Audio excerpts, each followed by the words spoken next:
अच्छा सुनो, सब्सक्राइब करते वक्त ना घंटी बजा देना ताकि जब मैं ऑनलाइन आऊँ तो तुम्हारे। दोस्तों, देखना है सिग्मा समाकलन और अवकलन में अंतर।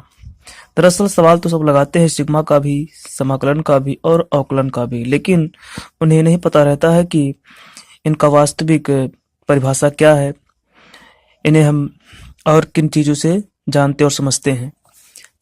पहले हम देखते हैं सिग्मा क्या है। ये सिग्मा है और ये योग को दर्शाता है। ये सिग्मा जो है ये योग को दर्शाता है और समाकलन भी योग को ही दर्शाता है। दोनों एक ही चीज दर्शाते हैं, लेकिन इनमें अंतर है।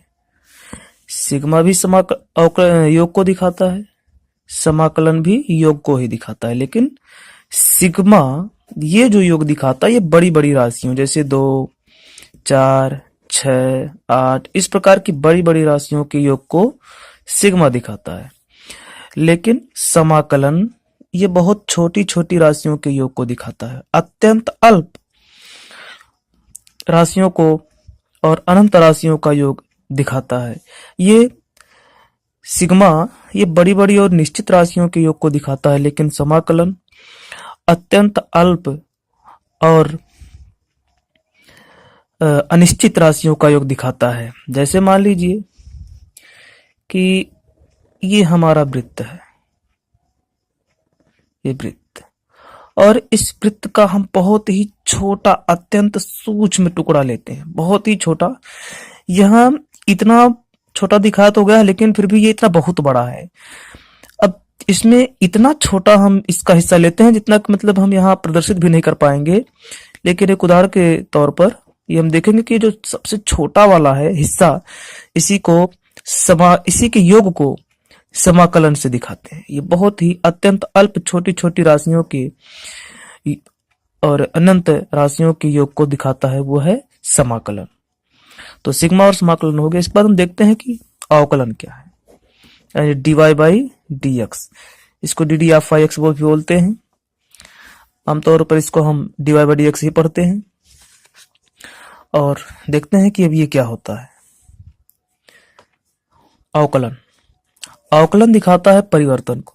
अब वो परिवर्तन चाहे हरात्मक हो और चाहे जो वर्धक हो, मतलब बढ़ने वाला हो, दोनों को अवकलन दिखाता है।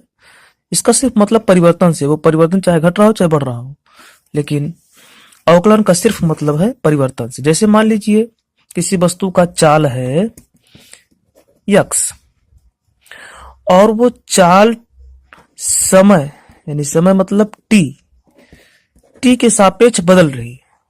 किसी वस्तु का चाल x है और वो t के सापेक्ष बदल रही है। अब चाल घट रही है या बढ़ रही है इससे मतलब नहीं है, चाल इसकी परिवर्तन हो रही है। तो इसको हम कैसे दिखाएंगे? ये जो चाल x है इसको हम यहाँ ऊपर रखते हैं dx बटा, और ये समय के सापेक्ष चाल परिवर्तित हो रहा है तो इसको हम नीचे रखते हैं dt। ये हमारा हो जाता है इसका चाल परिवर्तन, और चाल परिवर्तन, समय के सापेक्ष चाल परिवर्तन ही हमारा वेग होता है। इसको हम वेग भी कह देते हैं। मान लेते हैं कि ये वेग भी हो जाता है, v बराबर dx बाई dt, यानी कि समय के सापेक्ष चाल में परिवर्तन ही वेग हो जाता है। तो इस तरह से जो हमारा अवकलन है, ये अवकलन सिर्फ परिवर्तन को दिखाता है। अगर परिवर्तन धनात्मक है तो dx बाई dt का जो भी मान यहाँ रहेगा वो धनात्मक लिया जाएगा, यहाँ जो भी वैल्यू हो। लेकिन अगर परिवर्तन घट रहा है तो घटते हुए परिवर्तन को, यानी dx बाई dt को हम ऋणात्मक में लेते हैं।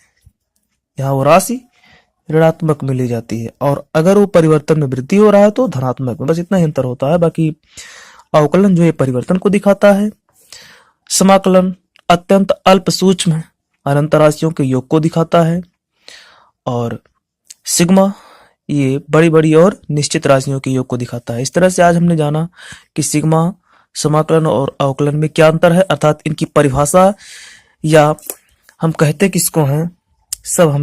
तो इस तरह से हमने सिग्मा, समाकलन और अवकलन के बारे में आज जान लिया। वीडियो अच्छी लगी तो लाइक जरूर कीजिएगा और हमारे चैनल को सब्सक्राइब भी कीजिएगा, ताकि इस तरह के नए नए वीडियो सबसे पहले आपको मिले। धन्यवाद।